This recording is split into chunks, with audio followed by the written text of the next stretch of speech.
What up, world? What up, world? You're listening to 35KY Sports. It's your guy, Murph. It's your boy, Al. The real man of BBN.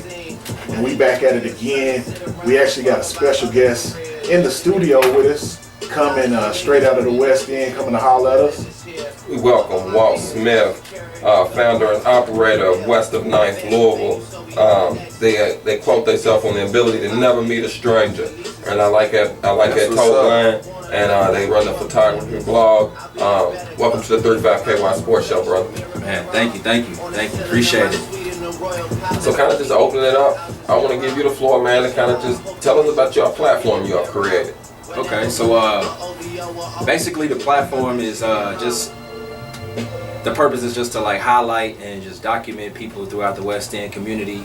And I know like as far as a general like view from the media, it kind of gives like a negative like light on our area. So it's just, you know, our purpose is also just to combat that with positivity and just like showcasing, you know, everyday people, business people, just like people just doing doing things throughout the community. We just trying to highlight everybody, as many people as we can. So that's just our sole purpose. So how did the West End of 9th come about? Like what even like inspired the idea? Or like how did that even go?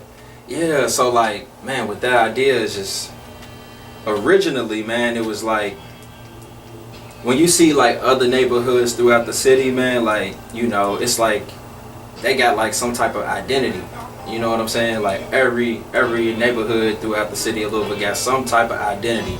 But then when it comes to the West, it's just kind of like up in the air in a sense. But it's something there though. You know what I mean? So like, we just trying to use that as like to create, you know, recreate the identity for the West End, but using it in a positive form. You know what I'm saying?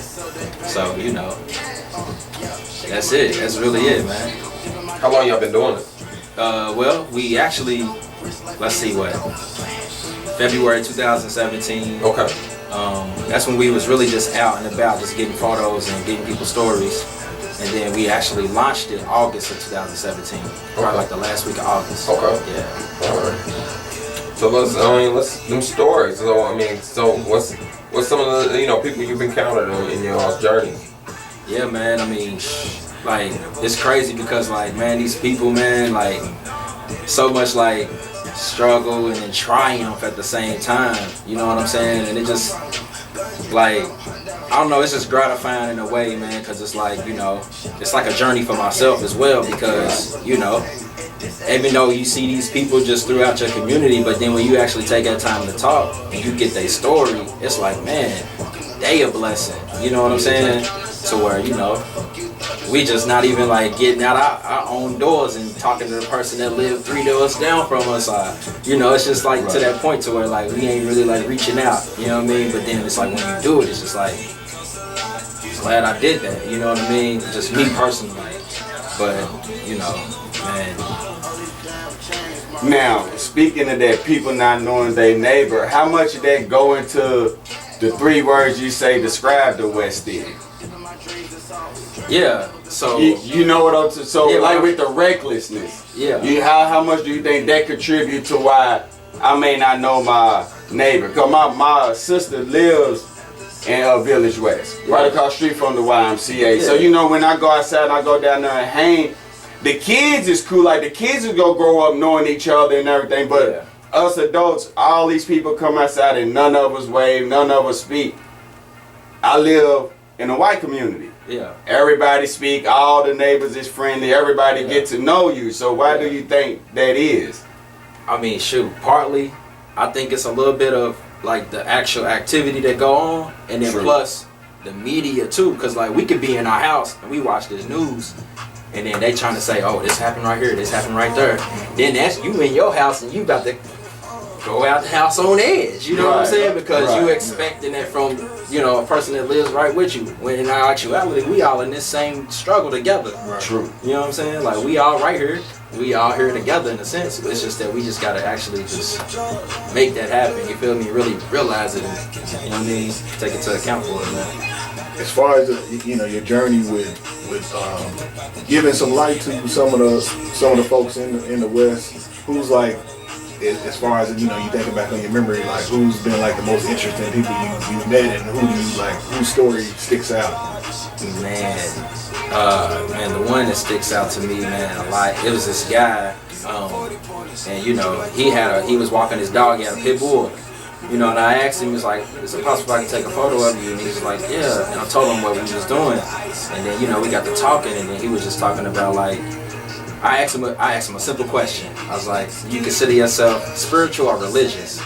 And then he just was like, man, I just got back to God. And then he was just talking about like all the suffering that, all the loss that he had with his daughters. He lost his daughters, got one still living. And then like he had thought about taking his own self, you know what I mean? And then like it was miraculous acts that kept him from doing it, because some people coming in the room and people like, just like disrupting that whole moment with himself, you know what I'm saying? And I was just like, man, like you here for a reason, you know what I mean? Like he didn't want that to happen, you know what I mean? Just those things like that, man, it's just hearing stories like that and what you're doing. How important do you think the youth need to see this and realize what they really seeing when they look at her? So say like when they do walk outside, all they really paying attention to is the drug dealers and all that, but they're not paying attention to the people that's really out there struggling, going through that. With what you're doing, is that part of why you're trying to do that, to bring that awareness to the youth to realize this is the reality that y'all probably face if y'all don't really understand what y'all doing right now? Yeah, that, and also too, just to like open eyes, you know what I'm saying? Just period, you know what I mean? Because heck, the youth can still step in and help that person, even if they are an adult, you know what I'm saying? So, it can get to a point, man, like, and that's, man, like me and my wife, we be discussing like ideas to where like, when we get to a certain point, man, we can get some youth with us, and hey, if we see an adult over here struggling, going through it, man, we can, sandwiches, water, chips, fruit. Hey, how you doing? You okay? Right. You know what I mean? Like, because sometimes like people just need somebody to talk to. That's usually what it is. That's it. If more resources come available, you know what I mean? Then like, hey, somebody you can go see for this, you know what I mean? Somebody you can talk to for that situation that you got going on. Because sometimes the resources ain't there. They're not there. You know what I mean? And we just out here fending for ourselves. So I gotta ask you more personally about your background. So where did this passion and this, love for your community come from? Yeah, kind of your upbringing? Yeah, shoot, I'm from the West End. I grew up in the Shawnee neighborhood, and it's like I'm 31. So everything that I did like growing up was in the West End. Like I really didn't get outside the West End for real until I got to high school. I went to Ballard. But like heck, I played Muhammad Ali League football. You know what I'm saying? Who was your team? Flash Rams. Yeah. Muhammad Ali League football. Man, I played for like Shawnee Community Center. Played at Portland Rec. Played at Portland Boys and Girls Club. You know what I mean? Like all of that just happening. Like playing at St. Stephen's. Just like all parts of like my growing up was in the West End. You know what I mean? And it was just like rare. Like when we had to go, unless you going to the mall. You know what I mean? Like that was the only time you going outside, the West. It's so ironic, like kind of like how Louisville is like segregated in a way, because just like how you just described you're growing up in the West End, mine's a mirror of that. I grew up in Newburgh, so mine was segregated to the point where like how your way around the West End like the backhand. If you're from Newburgh, it's known that we don't know our way around the West End. We take Broadway to get everywhere. We take Broadway from First all the way to 40th. Just kind of talk about like the segregation amongst that, and there's people in the West End who have never traveled outside of the West End of Louisville. Yeah, that's true too, man. Like the segregation, I guess you would say like, man, it just starts at 9th Street for real. Because you got the downtown district, right? And it's like, soon as you cross, you go past that ramp, it's like you got the projects right there. And the next thing you know, like you just see everything around it, abandonment, everywhere. You know what I'm saying? It's just ain't nowhere to shop. You might got city gear now, and You know, Yeah. Where's the fast what is that? foods. Where's the Yeah. grocery store in the West? Yeah. That's like That one Kroger. that's that it. one They're on Kroger. 28th. Exactly, Yeah, that that's one it. And they got so many issues with that crow. Yeah. Absolutely. So, you know, it's a lot, man. It's a lot to take in.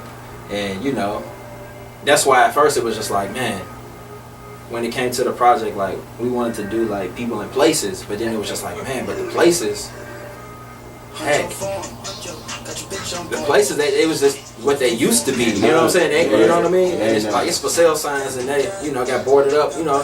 So it's just like, man, well, let's just stick with the people because this is what matters for real. Right. For people, you know what I mean? So that's what we really just like triple down on, man. It's just focusing on the people and also trying to expand it to get like the business people of the West End, you know what I mean? Their take on it and, you know, their story, how they became business owners, you know what I mean? Just kind of highlight, you know what I mean? Yeah. Just everybody amongst the community in a sense, you know what I mean? Yeah, we need that.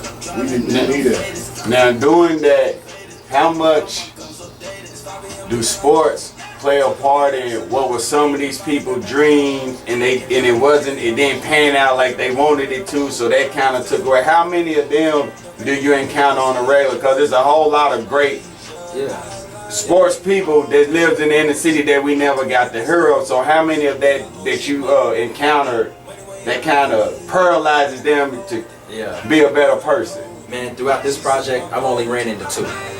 And one was saying he played ball with Griff. And, you know, he really didn't get too much in it because he was basically waiting on his target. Okay. You know what I mean? Yeah. So I really couldn't get into that right there. But he was just admiring what Griff is doing. You know what I mean? Right. He was just like, man, like ball with that man. You know what I mean? So he touched on that, just that very specific thing. But then another guy, he was like, man, his long-time dream was to play ball.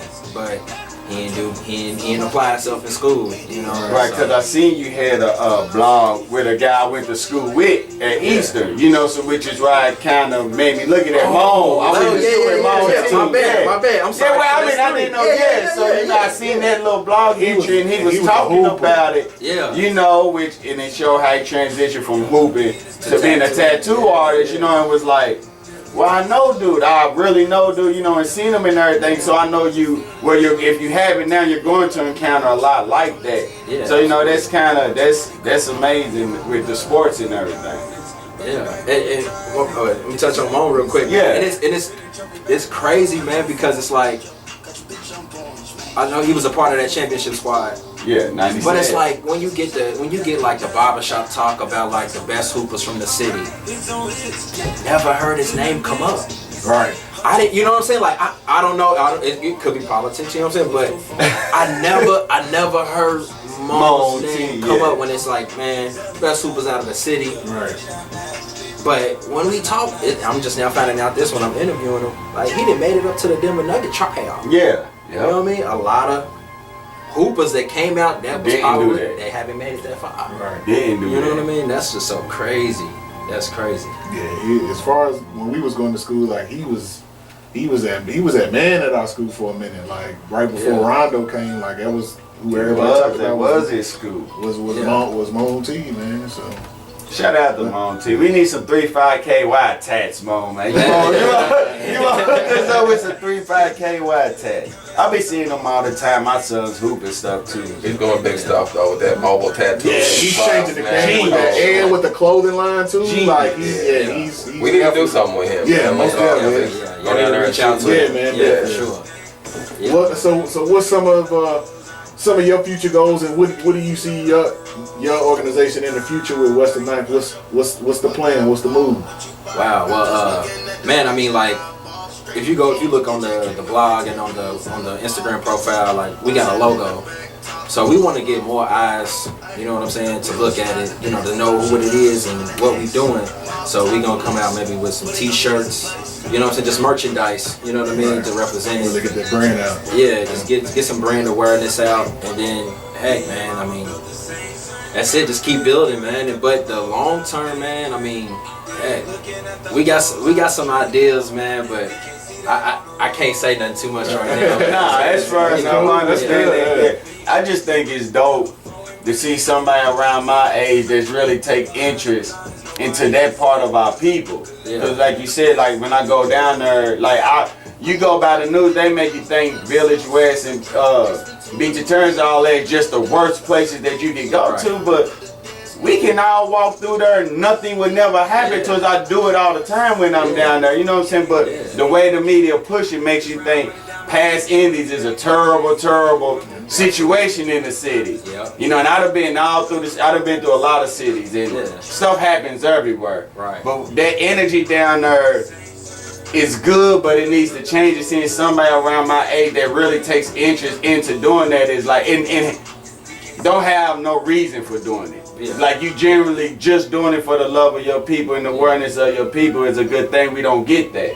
You know what I'm saying? Everybody has a motive of why they doing everything, because it's a me type thing. So with y'all doing it, like, it's dope, and I really hope everything comes through for y'all the way that y'all see fit. And I swear I hope y'all touch them kids too, because to me it's all about the kids. I could care less about some adults. It's about branding the kids' minds correctly, growing up and knowing that so much more they can do besides social media and sports. So what y'all doing is dope, like for real, for real. Thank you, man. Appreciate that, man. And that's one of the reasons why we put it on social. Is so where, you know, that's where the audience is. That's where everything. That's where the young audience is as well. They see it, you know, they can be like, wow, you know what I mean? Because it's like it gives them a perspective as well. You know what I mean? Like we trying to touch all walks. You know what I mean? Like from 6 to 60. You know what I'm saying? Like we trying to get it to where, like, man, people can actually like maybe care. You know what I mean? Just kind of like think about it in a sense. You know? I mean, because then, you know, shoot. That's dope. I know we on record right now, but I'm saying, I mean, because it could expand to even Newburgh, you know what I mean? Because like when you connecting with people, still the same. They one of the same. It's still the same. The same thing going on in West Louisville. It's just, you know, further distance away. It's just another pocket of black community that's kind of separated from the West End, but they got the same. You drive around the liquor store, every corner. A lot of people from the West have moved to Newburgh, lived in both. Man, I heard so many of those stories. Both people that came from the West moved to the Bird. You know what I'm saying? Like, it seemed like it's so much of a divide as far as like growing up in Louisville. It was always like West versus Newburgh. Like that's how it always was. But that was for other stuff though. You know what I'm saying? It wasn't for the normal casuals like us. There was other stuff that went on that built that to be that way. But it's that barrier's breaking now. The togetherness is coming there. Public housing, the tearing down the projects has kind of helped with that. And a curse. Like you said, gift and a curse has spread people out to where people have had to move from those pockets that they were in for decades, and now they're having to come out and live in, whether it's from Westport to Newburgh, you know, all the way across the city. So I think that has kind of, you know, spread it out a little bit. I kind of want to get your take on something. Give me a West Louisville tradition, something you grew up doing, something that you enjoyed, man. Oh man, definitely, man. The summer dirt ball. Okay. You know what I mean? Dirt ball, man. Look, I played in the dirt ball. Up in, let's see, when they started it back like 2009, I played up until 2016. I didn't play last year. Like I just had. Who'd you play with? I played with wow, the name had changed. It was called Redemption. Okay. The last team, but it was actually my barber. He had put a team together, but the team Redemption last year had Montrezl Harrell on it. Okay. So y'all probably heard, you know, that was the same squad. Him, Tyrell Means, Corey Jackson. Means from Ballard. Yep. He's dumb high. Yes. Yes. That's one. Definitely got to make sure I show up there. Missed the Juice Bowl this past Thanksgiving. Let me see, a tradition. Man, Derby, but that's the thing. I was a teenager when, you know what I mean, when it was the last cruise. We got the good. Okay. You know, I'm 2 years older than y'all. You 3 or 4? I'm 35. So yes, 4. Okay. Yeah, I seen the derbies at the. I caught the last end up until the end. This derby now ain't. Yeah, nothing's going on, bro. It's nothing. So that's crazy that so many people in the West used to make so much money on that weekend, just selling everything. All the way. Economic value of that weekend of what the city did is messed up, man. we didn't act right. We can't all blame the city every time. You know what I'm saying? If I'm gonna kill you for bumping into me, Right. what you expect for them to do when it happens over and over and over? We act right, and I ain't saying act right in their way, because I believe in law of the jungle. You know, I live totally different. But if we do have common sense in a lot of situations, a lot of our perks won't get took it from us. Right. So, man, just to put a bow on the conversation, man, could you tell our listeners and people out there watching, where can they find y'all's work at, and how can they follow and support you guys? Yeah, so the website is westofninth.com, all spelled out. West of Ninth, the 9 is NINTH. Then we on Instagram as West of Ninth Louisville. And we on Facebook. We just got on Facebook a few weeks ago, and it's just West of Ninth on Facebook. So yeah, that's where we are right now. One last thing I gotta see. Well, in your travels throughout West Louisville, what have you seen that the Louisville Cardinals, as far as what they mean to West Louisville and the people of West Louisville? Goodness, come on, man. You know that's If you go through the photos, man, it's just like damn near everybody got on the Louisville shirt. They got on the Louisville hat. People throwing up L's. I mean, it's just life. You know, we die hard, man. That's it. That's it, man. That's Go the spirit. hard. That's the spirit, man. That's it. Now look, when I'm out of town, I wear red and black. I mean, does it say Louisville though? But dang, I'm represent. I can't put no country don't look like I'm repping the. When people see that red and black, they know it's Louisville for the most part. You know, representing the hockey team or something. Still, I can't put that Louisville on there. Well, you're not representing Louisville when you out of town then. Like, hey man, it's man, like a team. I represent. Man, everybody make sure that y'all go out there and follow and support what the West of Ninth is doing, man. Yes, doing some great things. I'm glad that you could come in, man. I reached out to you a couple weeks ago, and me and the fellas been talking about it for a while, just reaching out to brothers like you and people that got organizations like this where we can, you know, cross brands and, you know, everything kind of connects, especially here in Louisville, man. So we appreciate your time, man. Man, thank y'all. I appreciate y'all for reaching out. I love what y'all doing as well, man. And you know, hey, we all our voices is needed. You know what I'm saying? If anything, because having y'all's perspective is hell, if not the same or even just better.